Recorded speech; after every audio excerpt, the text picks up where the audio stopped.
오사카 여행을 잘 다녀온 게 얼마나 감사하고 고마운지 모르겠습니다. 중간중간에 고비들이 있었습니다. 그냥 몸으로만 하면 주한이는 머리가 아팠고, 승철이는 발이 아팠고, 승민이는 배가 아파서 특히 승민이 때문에는 병원에 가야 하나 할 정도로 좀 염려되는 순간들이 있었습니다. 근데 이런 순간들을 잘 지나고 마지막 비행기에 타고 딱 내렸는데 그 안도감이 얼마나 컸는지 말로 다 할 수 없었던 것 같아요. 이런 여행을 하거나 내가 내 힘으로 다 통제할 수 없는 상황에 가면 누군가 나를 위해서 기도하고 있다라고 하는 그 든든함이 제게 있는 것 같아요. 어려서부터 부모님이 주님을 믿는 분들이셨고 저를 위해서 기도한다는 얘기를 많이 들어서 그래서인지 그런 순간에 누군가가 나를 위해서 기도하고 있다, 주님이 나를 돌보고 있다라고 하는 게 늘 마음에 든든함을 주었던 것 같습니다. 여러분도 그럴 거예요. 아마 절박한 상황일수록 누군가가 나를 위해서 기도하고 있다는 것이 우리에게 큰 힘과 위로를 준다라고 생각합니다. 오늘 시편 20편 말씀은 그런 기도와 같습니다. 어떤 사람이 절박한 상황에 처해 있을 때 그를 위해서 하나님께 드리는 기도가 그런 기도입니다. 이 시편 20편은 이렇게 주로 그림을 그립니다. 왕이 중요한 전쟁, 자기가 감당하기 어려운 전쟁 앞에 딱 나가기 전에 하나님께 제사를 드리는데 그 자리에서 그 모여있는 모든 회중들이 왕을 위해서 여호와 하나님 앞에 구하는 기도, 그것이 바로 오늘 시편 20편의 기도입니다. 내용은 어렵지 않습니다. 1절에 보면 이렇게 얘기해요. 환난 날에 전쟁을 치르는 그런 상황 가운데 있을 때에 여호와께서 왕에게 응답하시고 야곱의 하나님의 이름이 왕을 높이 드시길 원한다. 즉 이 전쟁에서 승리해 주기를 원한다. 이렇게 얘기합니다.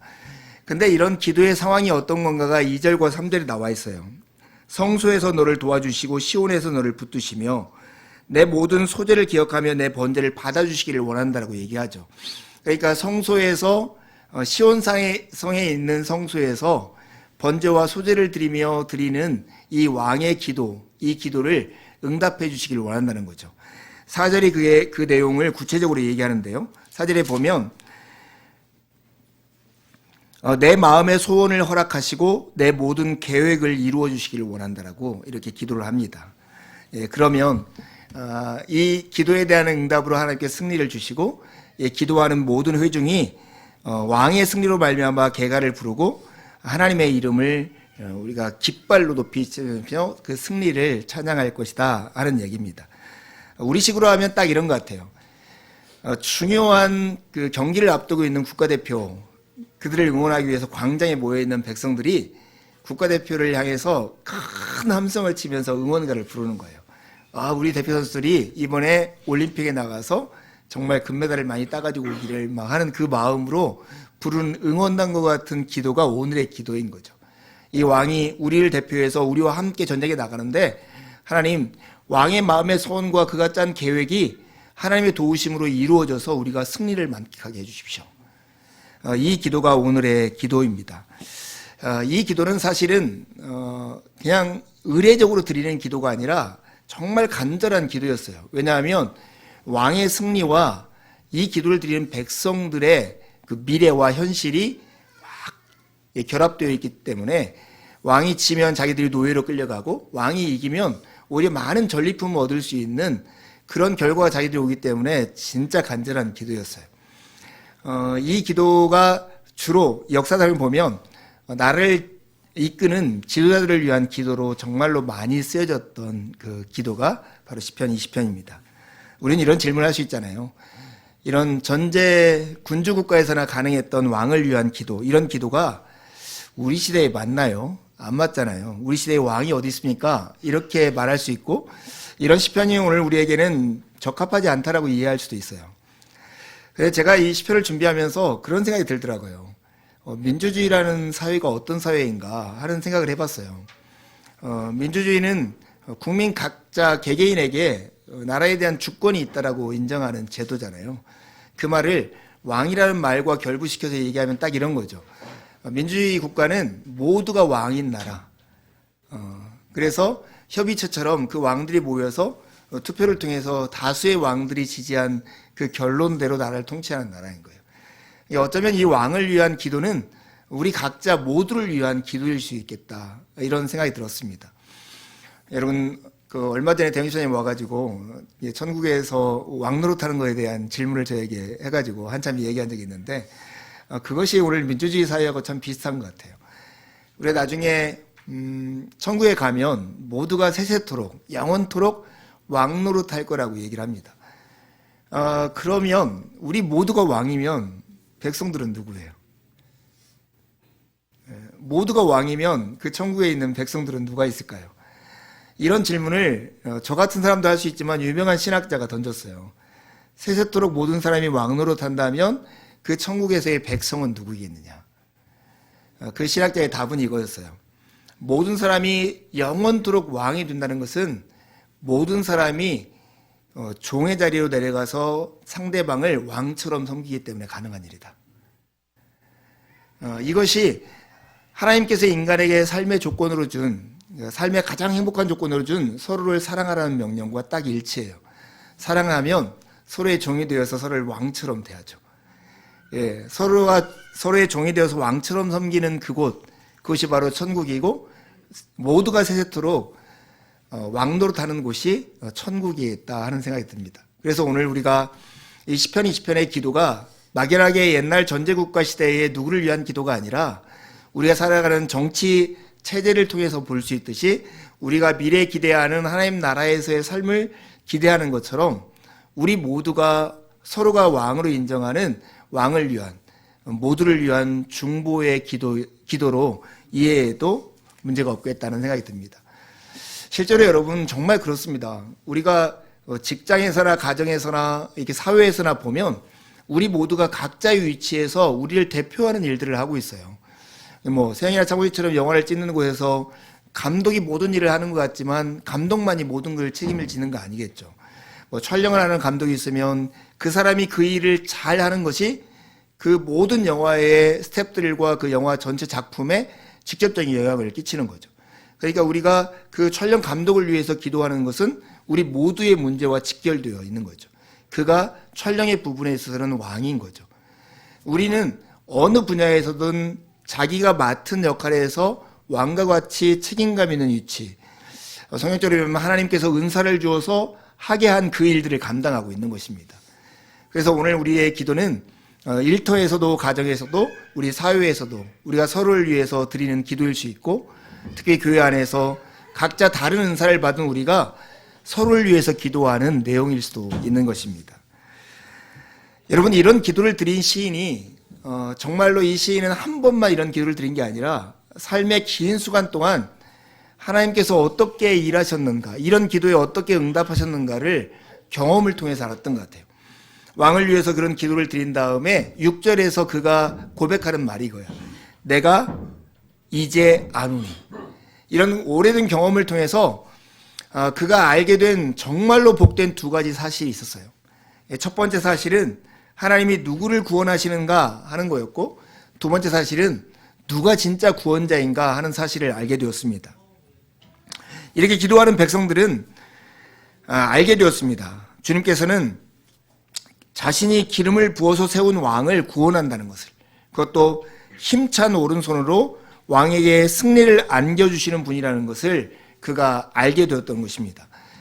우리가 보통 어떤 일을 위해서 프로젝트를 위해서 기도할 때 단순히 우리의 나라와 민족에게 주님 복을 주십시오. 아니면 우리 교회에 복을 주십시오. 아니면 이 작품에 복을 주십시오. 내가 하는 일터 학교에 복을 주십시오. 이렇게 하나님께 구할 수 있어요. 그러나 좀 더 구체적으로 기도할 수도 있어요. 마치 왕을 위해서 기도하는 것처럼. 특별히 우리 학교의 교장 선생님을 주님 붙들어 주십시오. 왜냐하면 교장의 선택과 그의 의사결정들이 학교 전체와 아이들에게도 영향을 미치기 때문에 그런 거죠. 우리 가정을 위해서 우리 엄마에게 준 복을 주시고 그의 마음의 소원들이 이루어짐으로써 우리 모두가 하나님 안에서 기뻐하게 해주십시오. 왜냐하면 엄마가 하는 역할들이 가정 안에서 있기 때문입니다. 하나님께서는 당신이 은사를 주어서 때로는 기름을 부어서 세운 자들을 그들의 악과 고난의 현실과 환난 가운데서 구출해내시는 분이십니다. 이것을 이 시인은 구체적인 경험의 상황 가운데 깨달아 알아 이제 고백하고 있는 것입니다. 여러분들도 이런 환난 가운데 하나님께 기도함으로써 하나님께서 이렇게 구원하시는 것들을 경험해 보신 적이 있습니까? 이들이 알게 된 복된 지식 두 번째는 구원의 주체가 바로 하나님이라는 걸 알았어요. 지금 전쟁에 나가는 상황에서 왕이 이기고 지느냐에 따라서 자기들은 노예로 끌려갈 수도 있고 많은 전리품을 가져와서 부하게 살 수도 있는 그런 현실이었어요. 그런 현실 속에서 이 사람들이 왕의 승리를 위해서 기원하지만 실제로 구원에 대한 기대를 왕에게 하고 있지 않다는 거예요. 왕이 아니라 왕을 구원하시는 여호와 하나님만이 유일한 구원자가 된다라고 이렇게 고백하고 있는 것입니다. 시편 3편의 고백들을 보면 구원은 여호와께서 주시는 것입니다. 이렇게 고백을 하는 것입니다. 제 힘으로는 도무지 어찌할 수 없는 절박한 상황에서 절로 무릎이 꿇어져서 그곳에서 하나님께 간절하게 기도를 해본 경험이 여러분 있습니까? 이를 통해서 구원하시는 하나님의 손길을 경험해 본 때가 여러분에게 있는지 모르겠습니다. 이런 경험을 통해서만 하나님께서 당신이 기름 부어 세운 자들을 구원하시고 구원이 하나님께로부터 온다는 것을 알 수 있게 될 것입니다. 화면에 그림을 한번 보시겠습니까? 이 그림은 안 나왔네요. 루이즈 브루조아라고 하는 일본계 프랑스 작가가 만든 작품입니다. 제가 오사카 3박 4일 여행 중에 애들한테 한 번은 목사님이 좋아하는 곳을 가자 이렇게 얘기를 했고, 제가 선택한 곳이 오사카에 있는 국립국제미술관이었습니다. 그래서 지하철 타고 어렵게 찾아가서 갔는데, 갔더니 언두 리두라고 하는 그 작품 전시회가 열리고 있었습니다. 그걸 딱 돌아보는데 저는 이제 되게 재밌고 신나서 이렇게 천천히 보고 있는데, 들고 왔더니 애들은 앉아서 휴대폰을 열심히 하고 있더라고요. 야, 좀 봐. 이렇게 말했더니 여전히 이렇게 있길래 따라오라고 해가지고 한번 보자 그러는데, 한 친구가 저한테 이렇게 했어요. 근데 목사님 이런 걸 어떻게 보는 거예요? 저한테 묻더라고요. 여러분들은 어떻게 보세요? 미술관 가면? 그래서 저도 딱 방법은 없어서 제가 어떻게 보고 느꼈는가를 아이들한테 설명해 줬어요. 여러 작품들을 설명해 줬는데 그 중에 하나가 이거였어요. 이분은 이제 1911년에 태어나서 2010년에 돌아가신 작가더라고요. 근데 어머니가 뜨개질을 하고 이렇게 했던 것들을 기억해서 기모노를 입고 베개를 하나 껴안은 채 머리가 없는 채 이렇게 구부려져 있는 모습을 형상화해서 만든 작품인데, 실제로 사진으로 보는 것보다는 훨씬 더 이렇게 느낌이 있더라고요. 저는 이 앞에 서서 한참 동안을 생각했어요. 마치 사랑이 이런 게 아닐까 하는 생각이 들었어요. 자기의 생각과 주장과 기대와 느낌, 이 머리를 다 떼어버리고 자식 새끼 하나 가슴에 딱 품고 그냥 간장이 끊어질 때까지 이렇게 껴안고 있는 모습이 이 작가에게는 어머니였겠다라는 생각이 들었고, 이게 사랑이 아닐까 하는 생각이 들었어요. 그런데 제가 이렇게 이 앞에 한참 서 있으면서 사랑의 마음이 이런 거겠구나. 자기의 생각과 고집들 다 내려놓고 그냥 자기가 사랑하는 대상 한 명 베개처럼 껴안고 이렇게 굽히려 있는 모습이겠다는 생각이 들었습니다. 제가 보는 방식이라고 아이들한테 이렇게 설명을 해줬습니다. 그런데 아마 엄마나 아빠한테 이런 사랑을 받고 자라는 사람들은 누구나 이런 마음에 어느 정도는 공감하지 않을까 싶었습니다. 근데 오늘 설교를 준비하면서 제 마음 가운데 이런 생각이 들더라고요. 우리의 구원자 되시는 하나님이 우리를 향한 마음도 이런 것이 아닐까. 당신의 생각과 고집들조차도 다 내려놓고 예수님이 이 땅에 오신 모습이 그걸 증명하지 않습니까? 죽기까지 복종하심으로써 우리를 살리는 일들을 주님이 하신 것이죠. 우리 하나 살리려고 이렇게 가슴에 꼭 베개를 껴안고 허리를 굽히려 무릎 꿇고 앉아있는 그 모습이 하나님의 사랑이겠구나. 오늘 시인이 정말로 절박한 상황에서 하나님께 드린 기도를 통해서 하나님께서는 당신이 기름 부은 자들을 구원하시고 그 구원이 참된 구원이 하나님께로부터 온다는 사실을 깨달은 다음에 했던 이 고백과 이 그림이 참 비슷하구나 하는 생각이 들었습니다. 이런 고백, 이런 지식에까지 이른 이 시인은 이렇게 고백하지 않을 수 없는 거예요. 내가 의지할 대상은 오직 여호와 하나님뿐이다. 이렇게 담대하게 고백하는 것이 7절과 8절에 나옵니다. 어떤 사람은 병거를 의지하고 어떤 사람은 말을 의지하지만 우리는 여호와 우리 하나님의 이름을 자랑할 것이다. 이렇게 큰 소리로 외치고 있는 그런 모습이 상상이 가지 않습니까?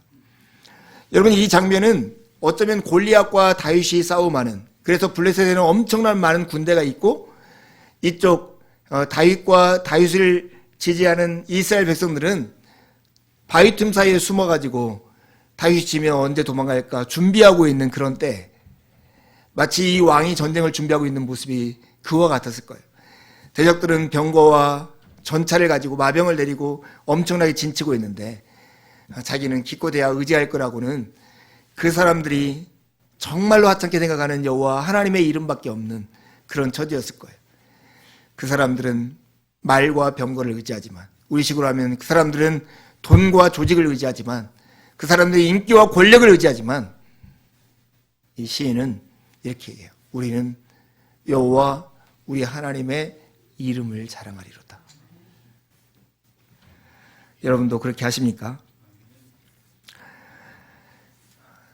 어떤 사람이 말과 병거를 의지하는 대신에 이 이스라엘 백성들은 여호와 우리 하나님의 이름을 자랑한다고 얘기합니다. 의지하는 것과 자랑하는 것이 무엇이 다를까요? 사람은 의지하는 것을 자랑하기 마련입니다. 누군가가 자랑하는 걸 보면 그가 무엇을 의지하고 살아가는가가 보입니다.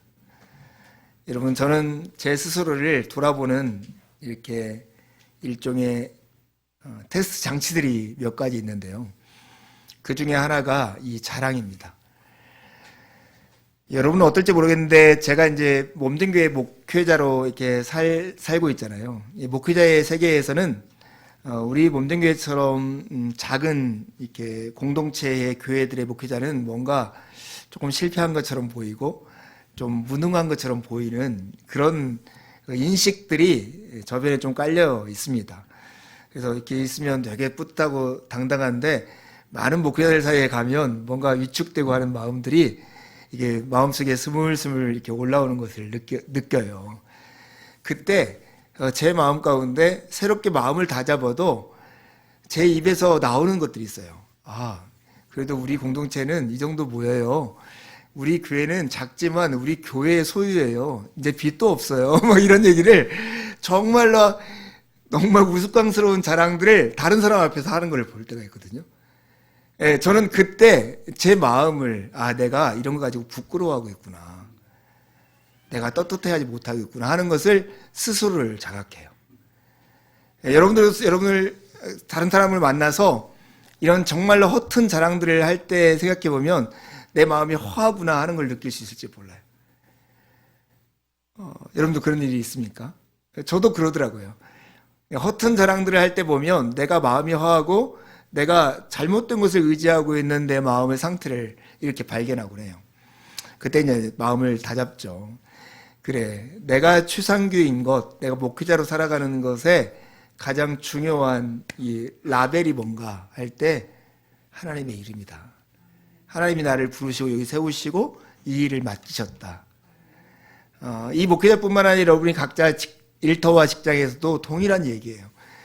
하나님께서 나를 부르시고 나에게 은사를 주어서 이 일을 하게 하셨다는 하나님의 이름이 오늘 내가 여기서 서고 떳떳하고 이렇게 당당하게 살 수 있는 가장 큰 힘이라고 생각합니다. 제가 조금 전에 했던 그 고백이 늘상 하는 고백이 아닙니다. 가끔 이렇게 드는 생각이라는 걸 여러분 기억해 주시고, 누구나에는 연약함이 있어요. 그런데 말과 병거를 의지하는 대신에 우리가 하나님의 이름을 자랑한다는 것이 얼마나 우리에게 자유를 주는지 몰라요. 말과 병거는 있다가도 없어지고 더 강한 힘 앞에 속수무책으로 무너집니다. 하지만 우리 여호와 하나님의 이름은 결코 흔들리지 않고 변치 않고 영원하며 우리에게 늘 승리를 주는 주님의 이름이라는 사실입니다. 시인은 하나님의 이름을 자랑하고 의지한 그 결과, 당연한 결과를 이렇게 얘기해요. 말과 병거를 의지한 대적들은 비틀거리며 엎드려지지만 하나님의 이름을 자랑한 우리는 일어나서 바로 설 것이다. 여러분 믿으십니까? 여러분 다윗과 골리앗의 전쟁을 한번 생각해 보세요.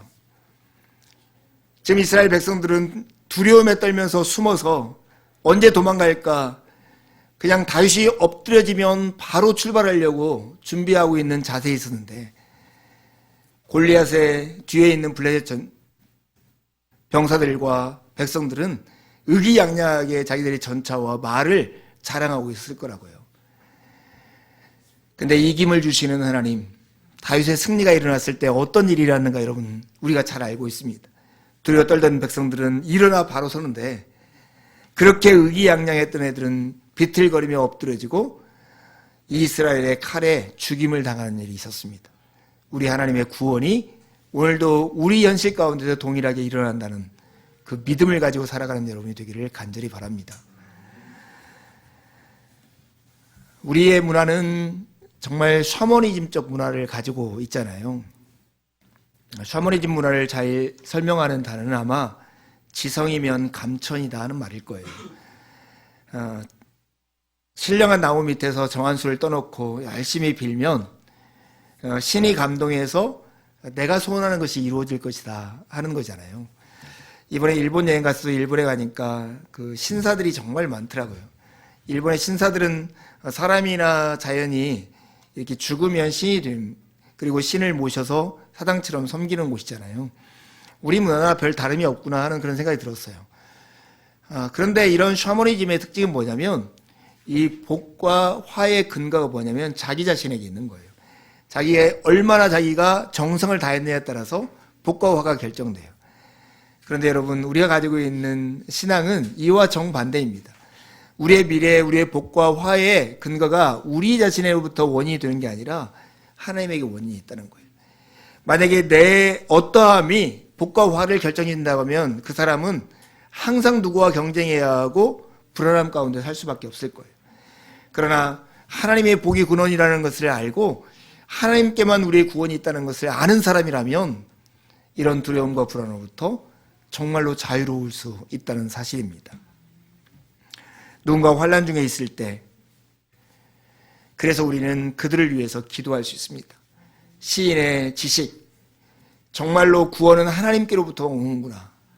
그리고 하나님을 의지하는 자는, 말과 병거를 의지하는 자들이 엎드러지고 비틀거린다 할지라도 그 여호와 하나님의 이름을 의지하고 자랑하는 자는 일어나 바로 설 것이라는 것을 알 수 있는 것입니다. 여러분, 이 시는 왕을 위한 기도라고 했습니다. 그리고 우리 모두는 각자 영역에서 하나님께서 왕으로서 그 일들을 감당하라고 세운 자들입니다. 그렇다면 누군가 환난 중에 있을 때 우리는 우리 모두의 아버지이신 하나님께 기도해야 합니다. 주님은 이미 자기 아들을 아끼지 아니하시고 우리 모두에게 내어주신 분이십니다. 그러니 그 아들과 함께 구하는 모든 것을 우리에게 주시지 않겠습니까? 주님께 이런 기도하는 우리 모두가 되기를 정말로 간절히 바랍니다. 여러분, 우리 설교를 시작하면서 여행, 오사카 3박 4일의 여행 기간 동안에 누군가 우리를 위해서 기도하고 있다는 그 마음의 든든함에 대해서 나누었죠. 저는 이번 여행이 저에게는 아마 제 경험 속에서 가장 특별한 여행이었을 수 있겠다는 생각이 들었습니다. 왜냐하면 한 번도 가보지 않은 나라에 아리가또라는 말 한마디밖에 할 줄 없는 언어에 미성년자들을 데리고 여행을 간다는 게 저한테는 굉장히 큰 부담이었던 것 같아요. 그래서 저는 제 마음 가운데 계속해서 되새기는 한마디가 있었어요. 그것이 뭐냐면 이 전체 여행의 계획의 영웅이 누구인가. 우리가 함께 나눴던 복음의 언어라는 책을 읽은 분은 이 말의 의미를 알 텐데, 이 일을 이루고 무엇인가 의미를 가져오게 할 분이 누구인가? 나인가 하나님인가? 이 질문을 계속하고 다녔어요. 내가 아이들에게 무엇인가를 설득하거나 말을 함으로써, 그리고 여행을 온전히 계획해서 아이들을 기쁘게 해줄 수 있는 것은 한계가 있겠다. 갈등 있는 현실도 있고 내가 감당할 수 없는 상황도 마주하겠다. 이 여행의 영웅은 누구인가? 이 질문을 계속했어요. 여러분들, 여러분을 살아가는 삶 속에서 늘 이런 질문을 하기를 바라요. 하나님이 여러분의 인생에 개입하고 여러분을 이끄신다고 믿는다면 우리 가정의 영웅은 누구인가? 내 회사에서 내 프로젝트의 영웅은 누구인가? 나는 하나님이 하시는 일에 수종드는 왕에 불과하다 하는 이 믿음을 가질 때만 우리는 진정한 자유를 가질 수 있습니다. 정말 그렇습니다. 저는 이런 질문을 하면서 불안할 때마다, 이렇게 막연할 때마다 계속 저에게 이런 질문을 했어요. 야, 이 여행의 왕은 누구냐? 영웅은 누구냐? 하나님이라는 사실을 내 입속에서 고백할 때 정말 자유를 누렸던 것 같아요. 오사카에 가서 아이들에게 그래도 목사님이 왔으니까 하나 수업을 해야 한다 해가지고 제가 수업을 했습니다. 아침에 20분, 저녁에 40분 하겠다고. 아침 밥을 먹은 다음에 5가지 그 주제에 대해서 얘기를 했습니다. 5가지 주제가 첫 번째는 자유, 두 번째는 어른, 세 번째는 성찰, 네 번째는 세계관, 다섯 번째는 아이들에게는 꿈이라고 했는데 소망에 관한 거였습니다. 저는 이걸 통해서 우리의 소망이 되시는 하나님을 아이들에게 소개하고 싶었어요. 아침에 가고 이야기하고 그날 유니버스를 갔는데 중간에 시간이 있어서 야, 목사님이 얘기한 5가지 주제가 뭐야? 이렇게 말했는데 야, 뜻밖에도 아이들이 다 기억을 하고 있는 거예요. 제가 감동을 했죠. 그리고 이제 돌아와서 저녁에 애들한테 이제 저녁 수업이 하는데 어떻게 할래? 그랬더니 승철이가 목사님 11시에 해요. 그러더라고요. 그래? 그럼 11시에 하자. 했더니 이제 저녁을 먹고 한 9시 이후부터 승철하고 승민이는 이제 휴대폰 가지고 뭐 게임을 하고 주한이는 잠이 들었는데 제가 공부를 하자고 하니까 애들이 일어나더라고요. 11시 한 반부터 수업을 시작해서 한 12시 반까지. 그래도 이 긴 이야기를 아이들과 나눴습니다. 그렇지만 오늘 여러분에게는 그것을 5분에 간추려서 아이들에게 이런 얘기를 나눴다는 걸 하고 싶어요. 첫 번째 주제가 자유였는데요. 우리에게 필요한 5가지 힘을 나누었어요. 첫 번째 주제 자유는 선택에 관한 거죠. 내가 자유롭다라고 하는 게 무엇인가를 아이들에게 설명했고, 탁구를 예를 들면서 탁구채를 주어줄 때 아영이나 희마가 자유롭게 치는 것과 신유빈이라는 선수가 탁구대 앞에서 자유롭게 치는 것의 차이를 이렇게 설명해 주면서 진짜 자유는 에덴 동산에서 하나님께서 그들에게 준 자유이고 그 자유는 옳고 선하고 아름다운 것을 자기가 기쁘게 선택할 수 있는 힘, 그게 자유라고 얘기했습니다. 자유를 누리는 존재가 되었다는 것이 뭐냐면 어른이라고 했어요. 어른이라고 하는 것은 자기가 스스로 판단하고 선택해서 행동한 다음에 그 결과를 책임지는, 그게 바로 어른이 되었다고 하는 의미다. 혹시 실패하면 정직하게 인정하고 그 다음으로 나아가는 것이 어른이 되었다는 것이다. 아이들에게 이것을 정말로 많이 설명하고 어디를 가거나 먹거나 할 때 아이들 귀찮게 할 만큼 너희들이 선택해, 너희들이 결정해, 이야기를 계속했던 것 같아요. 아이들에게 했던 이야기 중에 하나는 이거예요. 너희들이 이미 교회로 보면 14살이 넘었기 때문에 어른이 되었다. 교회는 14살 넘으면 세례를 받을 수 있어요. 어른이 되었다는 의미예요. 그러나 사회적으로는 아직 어른이 되기까지 4년 정도가 남아있다. 너희들에게 정말 큰 복된 현실이 있는데 너희들은 스스로 판단하고 선택해서 행동해도 너희들의 행동한 결과를 책임져 줄 수 있는 어른이 있다. 아빠들이 있다. 너희들이 지금 어른 놀이를 짧게는 4년, 길게는 한 10여 년 해도 위험하지 않다. 열심히 그 연습을 하라고 아이들에게 했습니다. 세 번째가 성찰인데 자기가 어른놀이를 할 때 스스로 판단하고 선택하고 행동했던 그 일들이 자기의 모습을 자기 위에서 바라보면서 정말 합당했는가 옳았는가를 보라는 거예요. 그게 바로 성찰인데 감정 노트를 쓰는 걸 통해서 아이들에게 그 설명을 했습니다. 네 번째는 세계관이에요. 어떤 사람은 자기가 목표를 가지고 살아가는데 그리고 그 목표를 이루기 위해서 지금 열심히 노력하고 있는데 그 목표가 무엇인지를 모른다. 그래서 지금 네가 어떤 목표를 가지고 살아가고 있고 그런데 그것을 이루지 못한 지금 문제가 무엇이고 그것을 해결하기 위해서 어떤 노력을 하고 있는가를 스스로 돌아보는 이야기를 써보라. 이런 얘기를 했습니다. 그리고 마지막에 그런 목표 중에 최고의 목표, 흔들리지 않는 목표, 영원하고 참된 복된 목표는 바로 하나님과 하나님의 약속에 소망을 두고 살아가는 것이다. 이게 청소년들에게 어떻게 복음을 설명할까 하면서 제 나름 고민하면서 아이들에게 했던 그 이야기였습니다. 개인적으로 배우고 싶으면 저에게 오면 10,000원씩 받고 제가 자세한 레슨을 해드리겠습니다. 주보에 보면 전영관 시인의 분갈이라고 하는 시가 있습니다. 한 목소리로 같이 한번 읽어보겠습니다. 시작. 뿌리가 흙을 파고드는 속도로 내가 당신을 만진다면 흙이 그랬던 것처럼 당신도 놀라지 않겠지. 느리지만 한번 움켜쥐면 죽어도 놓지 않는 사랑. 우리는 하나님이 이번 3박 4일 동안의 아이들을 확 바꿔놓기를 기대하는 어른들도 있을지 모르겠어요. 저는 그런 기대를 하지 않았고 그렇게 되지 않을 거라고 생각합니다. 여행 가기 전과 여행 가기 후가 별다를 것 없는 아이들의 모습일 수 있어요. 하나님이 일하시는 방식은 마치 분갈이한 흙 속에 뿌리가 이렇게 스며드는 것과 같다고 생각해요. 그래서 놀라지 않게 천천히 아이들 가운데 하나님이 일하기 시작했다라고 저는 믿습니다.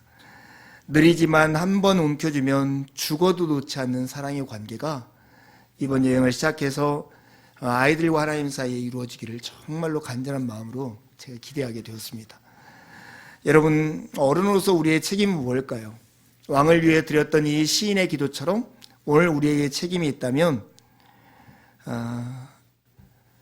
우리 모두의 아이들인 승철이와 승민이와 주한이를 위해서 쉬지 않고 기도하는 것입니다. 심고 물을 줄 수는 있어도 우리가 이 아이들을 자라게 할 수는 없습니다. 자라게 하시는 분은 오직 하나님밖에 없습니다. 하나님께서 이 아이들의 인생을 책임져 주시고 마치 분갈이한 흙 속에 뿌리가 스며들어서 한번 움켜쥐면 죽어도 놓지 않는 사랑의 관계를 맺는 것처럼 이 아이들 가운데 하나님이 그렇게 일해달라고 우리가 기도해야 합니다. 하나님을 의지하는 자, 하나님의 이름을 자랑하는 자는 일어나서 바로 서게 될 것입니다. 어제는 교우경제가 오후에 와서 함께 이야기하는 시간이 있는데 제가 설교를 준비하면서 안에 듣는데 한참 웃었습니다. 내용만 달랐지 경춘 목사님이 주한이를 보고 하는 이야기와 교우경제가 승민이를 보고 하는 얘기가 정말 너무나 똑같았기 때문에 그렇습니다. 이 아빠들은 못난이들이어가지고 자기 자식들의 가능성을 제한하고 잘 믿지를 못해요. 그런데 하나님은 그 아이들 안에 정말로 아름다운 모습을 주셨다고 생각해요. 마치 큰 돌덩이에서 불필요한 부분을 잘라내면 아름다운 형상이 나오는 것처럼 승철이, 승미, 주한이 안에 그런 모습이 있다는 것을 저는 이렇게 스스로 발견하면서 생각했습니다. 이 아이들을 하나님의 손에 올려드리고 하나님께서 이들을 위해서 일하시도록 우리 모두가 끊임없이 기도했으면 좋겠어요. 정말 이 소중한 아이들 한 명 한 명이 그리고 이들을 통해서 하나님이 행하실 일들을 기대하면서 여러분 기도하기를 정말 바랍니다. 자기를 통해서 하나님께 나아오는 사람들을 예수님은 완전하게 구원하실 수 있습니다. 이런 주님이 늘 우리를 위해서 기도하고 있습니다. 그러니 낙심하지 마십시오. 꾸준히 계속하노라면 우리가 열매를 거둘 때가 있습니다.